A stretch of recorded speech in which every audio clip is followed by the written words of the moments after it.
Imagine building the greatest civilization the world has ever seen. Imagine raising monuments so precise, so mathematically extraordinary, that engineers with modern computers still cannot fully explain how they were constructed. Imagine writing the first medical texts, developing the first calendars, creating systems of mathematics, astronomy, and governance that the world would not see again for over 1,000 years. Now imagine that, 2,000 years after your civilization falls, a group of scholars on a different continent decides, without asking, without debate, without evidence, that the people who built all of this were never really African, that the builders of the pyramids were not of the soil beneath them, that the pharaohs were, somehow, another people entirely. This is not ancient history. This is a decision that was made by men with agendas, and it changed what the entire world believes about Africa and about itself. The story of ancient Egypt is the story of Africa. But for 200 years, that story has been systematically dismantled, removed from the African continent by European and American scholars, museum curators, Hollywood producers, and academic institutions whose worldview simply could not accommodate a black civilization of that magnitude. Tonight, we are going to follow the trail. We are going to look at how a field of study called Egyptology was constructed, by whom, for what purpose, and what it deliberately left out. We are going to examine the scientists and scholars who challenged the consensus, African scholars, African American scholars, and a handful of courageous European researchers, and what happened to their careers when they dared to follow the evidence. And we are going to look at the data itself, the bones, the DNA, the ancient texts, the images carved into the walls of temples that have been standing for 3,000 years. 3 things this documentary will show you. First, that the ancient Egyptians, by their own testimony, their own imagery, and modern genetic science, were an African people, indigenous to the Nile Valley and sub-Saharan Africa. Second, that the academic discipline of Egyptology was constructed during the era of European colonialism and was, in crucial ways, shaped by the need to justify that colonialism. Third, that the fight to reclaim Egypt for Africa is not over. It is ongoing, and it is being won. You are watching The African Male. To understand how Egypt was stolen from Africa, you first need to understand what the ancient record actually says. The ancient Egyptians called their land Kemet, which in their language meant the Black Land. Now, some modern Egyptologists insist this referred only to the black, fertile soil deposited by the Nile. But ancient Egyptian texts tell a more complex story. The Egyptians refer to themselves as the Kemetu, the people of the Black Land. They depicted themselves on tomb walls, temple carvings, and papyrus scrolls with dark brown and black skin, in a tradition of self-portraiture that was consistent across thousands of years. The Greek historian Herodotus, writing in the 5th century BCE, approximately 450 BCE, visited Egypt personally and recorded what he observed. According to Herodotus in his work, The Histories, the Egyptians had black skin and woolly hair. He used the observation to draw a connection between Egyptians and other African peoples he had encountered, specifically noting their resemblance to the Colchians of the Black Sea, whom he also identified as of African origin. This account, written by a non-African observer more than 2,000 years ago, is frequently dismissed by mainstream Egyptology. But Herodotus was not alone. The Greek philosopher Aristotle described Egyptians and Ethiopians in terms that modern translators often render ambiguously. But the original Greek used the word melanchrous, meaning dark-skinned. The ancient writer Lucian of Samosata, writing in the 2nd century CE, described a young Egyptian man as, quote, not merely swarthy, but black of face. These accounts are not cherry-picked. They represent the consistent testimony of external observers who visited Egypt when Egyptian civilization was still alive, and who had no ideological reason to describe Egyptians as anything other than what they were. The formal academic discipline of Egyptology was born in 1822. That was the year French scholar Jean-François Champollion cracked the Rosetta Stone, the bilingual inscription discovered in 1799 by Napoleon's troops during the French invasion of Egypt, and decoded the ancient Egyptian hieroglyphic script for the first time in over 1,000 years. It was a monumental scientific achievement, but Champollion himself made an observation that his successors would spend the next century and a half trying to suppress. In his personal letters, written during his visit to Egypt in 1828, Champollion described the people depicted in ancient tomb paintings as, quote, Negroid in their facial features and complexion. He wrote to his brother, I am now fully convinced that the ancient Egyptians belong to the Negro race, and that they have nothing in common with people of white or even mixed race complexion. These letters were not publicly circulated during his lifetime. They were archived, and for much of the 19th and 20th centuries, they were effectively ignored by the Egyptology mainstream. The reason is not complicated. Egyptology developed as a discipline during the height of European colonialism, between the 1820s and the 1960s. During this period, the dominant academic view in Europe was something called scientific racism, the pseudo-scientific belief that different human races had fundamentally different intellectual and civilizational capacities, and that the white European race was at the apex of human development. Within this worldview, a black African civilization of the scale and sophistication of ancient Egypt was not merely inconvenient, it was impossible, and so it had to be explained away. The process by which ancient Egypt was removed from Africa was not a conspiracy in the sense of a secret meeting in a dark room. It was something more insidious, a gradual, mutually reinforcing consensus built by scholars who shared the same assumptions, trained in the same institutions, and rewarded for reaching the same conclusions.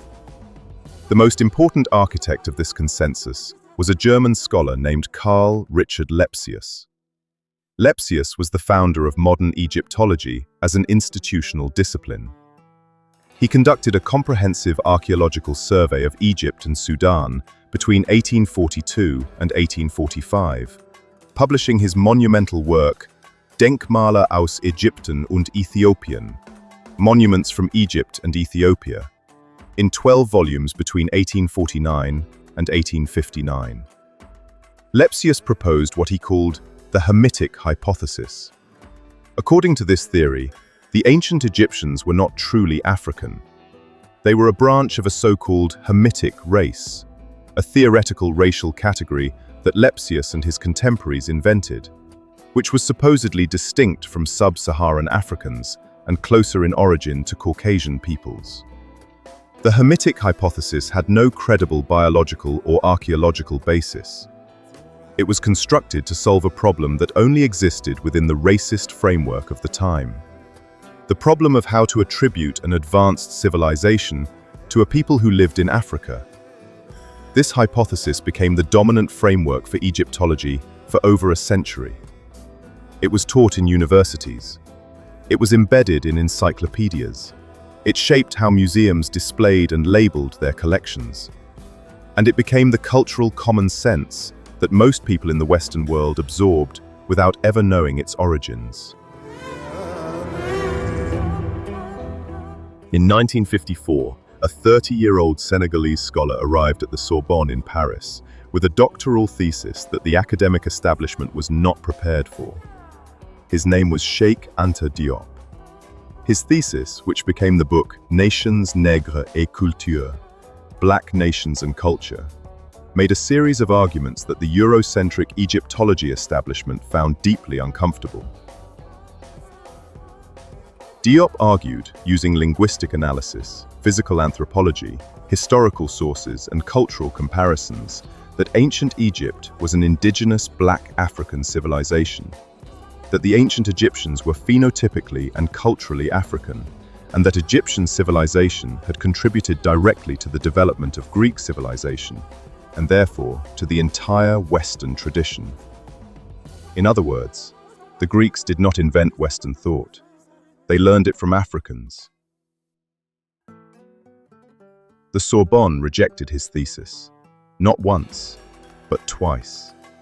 It took Diop 14 years to obtain his doctorate, work that would have been accepted in a semester if it had reached the same conclusions with different subjects. But Diop did not stop. He returned to Senegal and continued his research at the Institut Fondamental d'Afrique Noire in Dakar. He developed a methodology called melanin dosage, a chemical test applied to ancient Egyptian mummies to measure the concentration of melanin in skin tissue.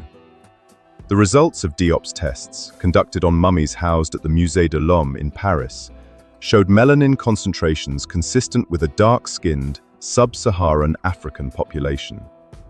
In 1974, UNESCO convened an international symposium of Egyptologists and African scholars in Cairo, specifically to address the question of the racial identity of the ancient Egyptians. Sheikh Anta Diop and his colleague Théophile Obenga presented their findings.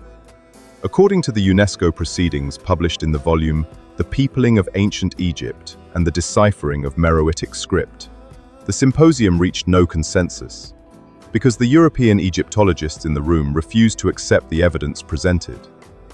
But the fact that UNESCO was forced to convene the meeting at all was itself a testament to how seriously Diop's challenge had shaken the foundations of the field. For decades, the debate was conducted primarily on the terrain of archaeology, linguistics, and historical texts. Then came the genetics. In 2017, a team of researchers from the Max Planck Institute for the Science of Human History published what they described as the first reliable ancient DNA analysis of Egyptian mummies. The study, published in the journal Nature Communications, analyzed genomic data from 93 mummies from the archaeological site of Abu Sir el-Melek, spanning a period from approximately 1400 BCE to 400 CE. The headline finding, as reported by mainstream media, was that the ancient Egyptians in this sample were most closely related to ancient populations from the Levant, the region of modern-day Israel, Jordan, Lebanon, and Syria. This finding was immediately and widely reported as proof that the ancient Egyptians were Middle Eastern, not African. But the study had a major and widely underreported limitation. The mummies in the sample all came from a single site, Abu Sir el-Melek, in Middle Egypt. This region was the most heavily trafficked trade route between Africa, the Levant, and the Mediterranean. More significantly, the study explicitly acknowledged that its DNA samples came from the middle and late periods of Egyptian history, a period when Egypt had already experienced significant migration, trade, and intermarriage with Levantine and Mediterranean populations over centuries of interaction. The study's own authors wrote that, quote, all Egyptian mummies showed a high affinity for modern sub-Saharan Africans, and that the ancient Egyptians had less sub-Saharan African ancestry compared to modern Egyptians, implying that modern Egyptians, not ancient ones, have moved away from an African genetic baseline. Independent geneticist and population biologist Dr. Shamaka Keita of Howard University, one of the world's leading experts on Nile Valley population genetics, has published extensively on this distortion. According to Dr. Keita, the genomic and craniometric data from pre-dynastic and early dynastic Egyptian populations, the Egyptians who actually built the civilization at its founding, consistently cluster with other indigenous Nile Valley and northeastern African populations. The pyramid builders were African. The data says so. This is not merely an academic debate. The erasure of Africa from its own greatest civilization has had consequences that are measured not in journal citations, but in human lives, in self-perception, and in the kind of civilizational confidence that determines what a people believe they are capable of.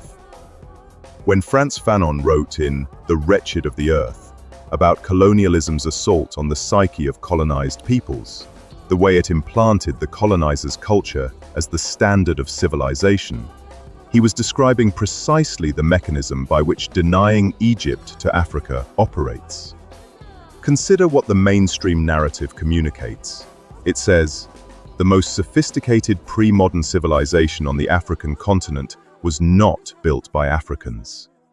It says, the people of the Nile Valley, the ancestors of modern Sudanese, Ethiopian, Egyptian, and Nile Valley communities, did not produce the pyramids, the Book of the Dead, the Ebers medical papyrus, the earliest known written legal code, the calculation of pi to 4 decimal places.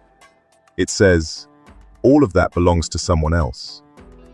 The psychological weight of that message, absorbed across generations of colonial education systems, reinforced by Hollywood films, maintained in natural history museums, where Egyptian exhibits are separated from African ones, encoded in school textbooks across the Western world, is immeasurable. But it can be partially measured. According to a 2019 survey conducted by the African Union Educational Foundation, 73% of secondary school students across 7 Anglophone African countries described ancient Egyptian civilization as Middle Eastern or European in origin. 73% of African children on the African continent had been taught, explicitly or by omission, that the greatest African civilization was not African. That is not an accident. That is the infrastructure of erasure doing its work. Walk into the British Museum in London. Find the Egyptian galleries on the ground floor. Now walk to the African galleries. You will notice immediately that these are 2 different spaces, 2 different aesthetic registers, 2 different architectural investments. The Egyptian galleries are grand, soaring ceilings, monumental statuary. The Rosetta Stone under climate-controlled glass, hushed reverence. The African galleries are modest. Masks, wooden figures, tribal artifacts. There is no sign in the Egyptian galleries that says, Africa. This physical separation, replicated in the Metropolitan Museum of Art in New York, the Louvre in Paris, the Pergamon Museum in Berlin, and dozens of other major institutions across the Western world, is not accidental. It is an architectural argument. It is the physical, spatial encoding of the claim that Egypt belongs to a different story than Africa. According to research published by the Association of Art Museum Curators, less than 6% of major Western museum labels on ancient Egyptian artifacts include any reference to the African geographical or cultural context of the civilization they represent. Less than 6%. The British Museum holds over 100,000 Egyptian artifacts, many of which were removed from Egypt during the colonial period without the consent of Egypt's people or its government. Egypt has been formally requesting the return of these artifacts since 1972. As of the time of production of this documentary, the British Museum has returned none of the major items on Egypt's repatriation list. In 1987, Sheikh Anta Diop died in Dakar at the age of 63. But the intellectual movement he founded, Afrocentrism, and more specifically the rigorous scholarly reassessment of ancient Egypt's African identity, has continued to grow. Today, a new generation of African and African diaspora scholars is bringing the tools of the 21st century, computational linguistics, paleogenomics, high-resolution isotopic analysis, and digital archaeology, to questions that 19th century Eurocentric scholars declared settled. And they are finding what Diop found, confirmed and extended by 100 years of additional evidence. In 2023, a multi-university consortium, including researchers from the University of Cape Town, Addis Ababa University, and Howard University, published a landmark review in the African Archaeological Review, titled Recentering Africa in Nile Valley Civilization Studies. The paper synthesized over 4 decades of accumulated genetic, linguistic, and archaeological data, and concluded, with high confidence, that the populations who established and maintained ancient Egyptian civilization throughout the pre-dynastic and Old Kingdom periods were indigenous to the African continent, closely related to other Nile Valley African populations, and genetically distinct from Levantine and European populations. In Egypt itself, a new generation of Egyptian archaeologists, many trained at Cairo University, Alexandria University, and the Egyptian Museum, are increasingly asserting the African identity of their ancient heritage. Zahi Hawass, arguably the world's most famous Egyptologist and former Egyptian Minister of State for Antiquities Affairs, has over the course of his career moved toward a more explicitly African reading of ancient Egyptian origins, though his position remains nuanced and contested. But the most profound shift is happening not in universities or museums. It is happening in the streets. Across Africa and the African diaspora, a generation raised on digital media, on YouTube documentaries, on podcasts, on Twitter scholars, on the work of thinkers like Dr. Asar Imhotep, Dr. Manu Ampim, and Professor Molefi Kete Asante, is learning the history that their textbooks omitted. They are visiting Egypt and looking at the ancient faces on the walls of Karnak and Luxor and the Valley of the Kings. They are looking at those faces, and they are recognizing themselves. Why does it matter who built the pyramids? Because civilizational confidence is not an abstraction. It is the foundation on which people build their futures. A continent told for 2 centuries that it produced nothing, no great art, no architecture, no systems of knowledge, no cities worth remembering, will struggle to believe in its own capacity for greatness. But a continent that knows its children built the most enduring monuments in human history, that its scholars wrote the first medical texts, that its mathematicians calculated the dimensions of the cosmos, that its architects aligned stone with stars with a precision we still marvel at today. That continent will dream differently. The reclamation of Egypt is not a matter of racial pride in the narrow, chest-thumping sense. It is a matter of historical accuracy. It is a matter of what children on this continent are taught about what they are capable of. And it is a matter of power. Because the nation, or people, whose history controls the world's foundational narrative, the story of where civilization began, holds an authority that no military force and no economic lever can fully replicate. Africa built civilization. The evidence is in the stones. It is in the ancient texts. It is in the DNA. The question is whether the world, and whether Africans themselves, will be allowed to know it. If this documentary opened your eyes, if you learned something tonight that your school never taught you, then you understand why this channel exists. The African Mail publishes new documentaries every week. Stories the mainstream media buries. Histories the textbooks omit. Truths that Africa deserves to know about itself. Subscribe to the African Mail. Hit the bell. Every new documentary goes straight to you. Share this video. Send it to someone who needs to see it. Because Africa's story deserves to be heard, and it deserves to be heard loudly.